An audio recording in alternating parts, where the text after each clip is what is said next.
Hi, it's Ed, and welcome to another edition of EdTalks. So good to have you, along with my friend Rob. Hey, Rob, welcome to EdTalks. Yeah, thanks for having me. Rob, I've been really looking forward to speaking with you because a lot of times when we cover things in healthcare and tech and things like that, we always focus on the giant academic medical centers or like these big health systems. But the fact is that a lot of the care today in the United States really happens more locally in smaller settings. And variety care is exactly one of those. So I was so happy to connect with you and have you share with us a little bit about variety care and some of the challenges and opportunities and just what it's like. What sort of things are you all working on in terms of meeting the needs of your community? So good to have you. So with that, Rob, why don't you share a little bit about yourself and about your role at Variety Care? Sure thing. So my name is Robb Wetmore. I am the Director of Digital Healthcare with Variety Care. I've been with Variety Care going on 3 years now.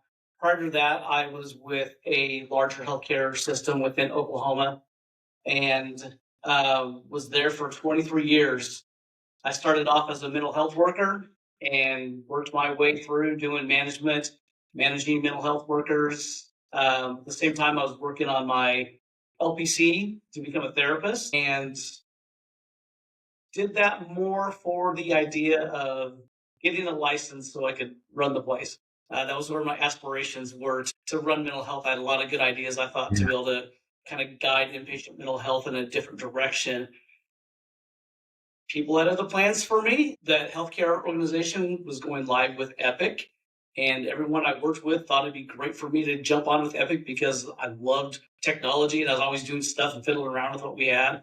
So I took the opportunity and I was a instructional designer on that instance of Epic build, and it was a really cool opportunity. I really enjoyed it, getting to see how that side of the thing works. I coming from mental health, we were paper records, so we Yeah. never had an EMR at all. So it was a whole new world for me. But I really enjoyed it. I did that for the full, was it 4 years that it took to do all the build and all the go live and all that stuff. And after that, I had an opportunity to do what we called at the time care transformation, where worked with physician leadership throughout the healthcare system to standardize care, to bring in best practice. And it was another massive opportunity for me to learn and do things differently. And again, had a great time and learned a lot from that. And then we parted ways, and I had the great opportunity to join with Variety Care, and it's been a great ride. I was able to get into really what is kind of like my two passions between mental health and technology, and look at digital health and bring Variety Care forward. There was nothing like this when I joined Variety Care, so it's a position executive leadership felt that's something that we needed to be continue to be competitive, to continue to push things forward, and I've just kind of taken the reins and I've done that. So it's been a lot of fun. So I want to jump a little bit deeper into variety care, but before we get there, and this is a serious question, how helpful has it been to have that mental health background and education in working with people and helping them, especially on the tech side like you have?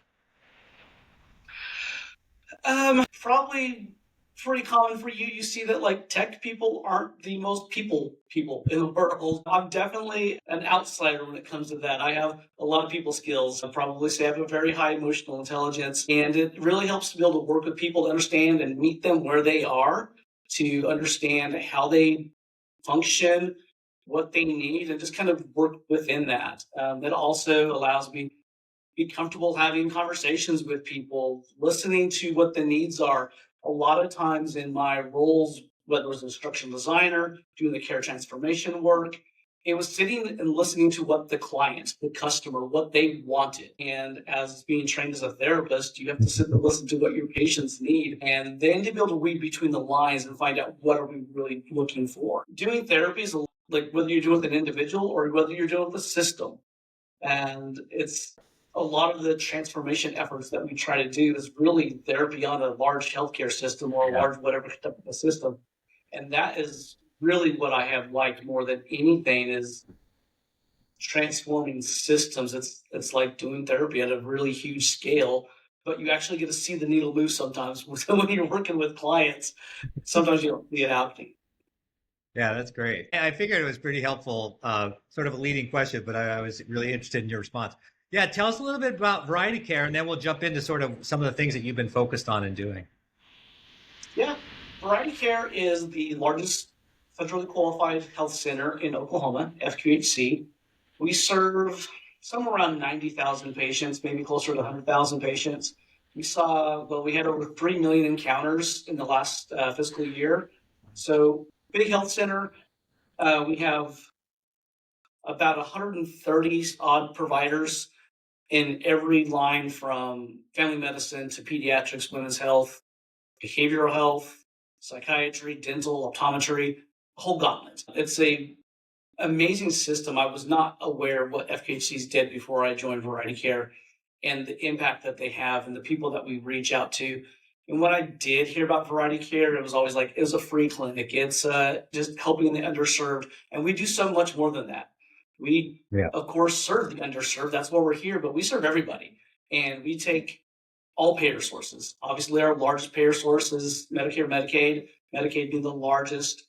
But we work with everybody, we see everybody, and we treat everybody. So it's really cool to be able to have that.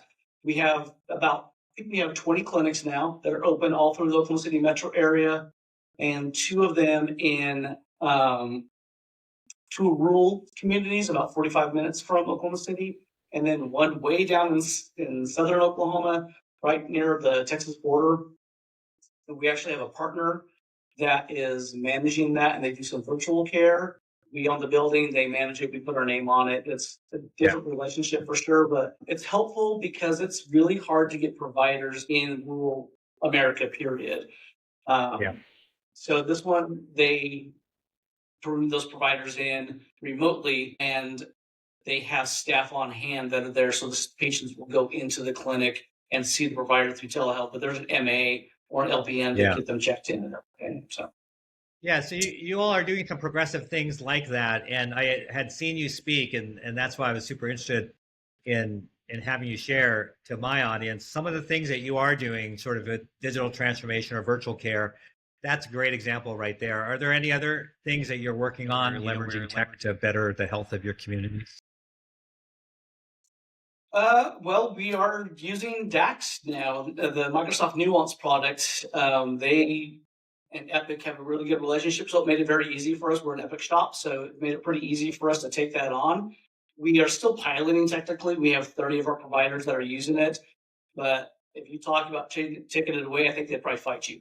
They love the platform. There are some glitches, of course, they're still working through. Not having Spanish is a big one, but Dax tells us that's coming. It's not on Android phones yet, but again, that's coming. We've worked around a lot of those issues, and so we're getting that going.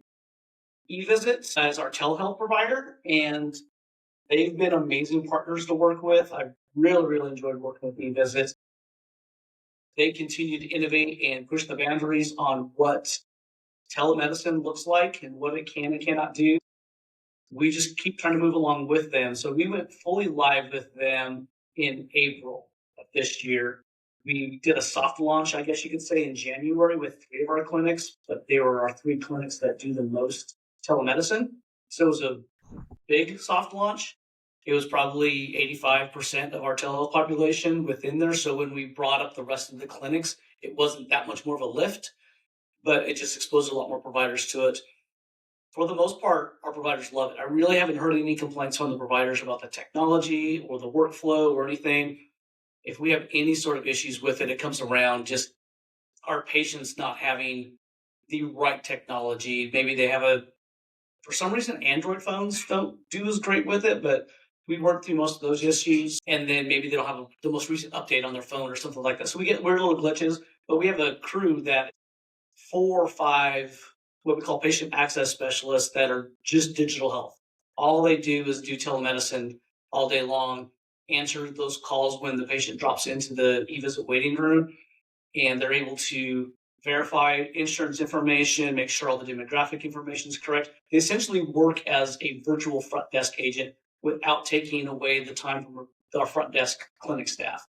So they do all that, and they're able to collect copay, which is a great feature that we never had in any of the other telehealth platforms, is that ability to capture that front desk experience and really the whole virtual in-person experience, right? Because the patient will come in, they'll see the front desk, then they'll go to the MA, and then they go to the provider, just like you would if you come in person. None of the other platforms I looked at had anything near that. And the eVisit technology has allowed us to do that and make it pretty seamless. So that front desk staff, they collect all that. And to date, they've been able to collect nearly $30,000 in copay that we weren't able to collect at telehealth before. Yeah. Because you just jump in, you see the provider, they're not taking the time to collect copay. But we have that built in. So it's money and revenue that we weren't able to capture. Yeah, no, that's fabulous. And that's why I wanted, on EDTalks, because people will think of FQHC, well, they're going to be behind, but actually you're leading with tech. You've got Epic like everyone else, or a sophisticated EHR. And you're also leveraging, like you mentioned, DAX, eVisits, a telemed, very far ahead, virtual clinics. In fact, that's what my whole premise was in the very beginning was you're probably doing a lot of things, Rob, that the big places that we often highlight aren't doing yet. So a lot of the innovation and transformations actually happening in smaller locations, or not necessarily smaller, but in these FQHCs and other areas that we normally don't think about as being quite, at the same level with tech. But that's really old thinking. Rob, anything else as we close out? Anything else that you'd want to share with our audience that maybe they don't know about a FQHC or variety care?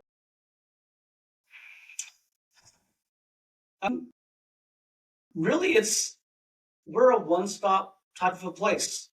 If you get it planned out right, you can spend your day here and knock out all your healthcare needs and have everything done. We offer in person, we offer telemedicine. We will see you where you need to be seen and when you need to be seen. And that has been my driving force, is to make sure that patient experience and ability for the patients to have their healthcare needs met are where we're going. And with the move towards value-based, we're already kind of there with the way that we get our reimbursement and the way that we move forward with this. So for us, it's more of like, let's hurry up and do this so we can provide even better care and not have to worry about how many visits do we have, it's more about how do we take care of the patient. Variety care in particular, any FQHC you go to, that's what we're concerned about anyway, is how to take care of the patient. Moving into the value-based model is really going to help us meet our mission and vision. So, yeah, no, that's fantastic, and certainly can see all that through the examples you were giving. Rob, thank you so much for being a guest on EDTalks.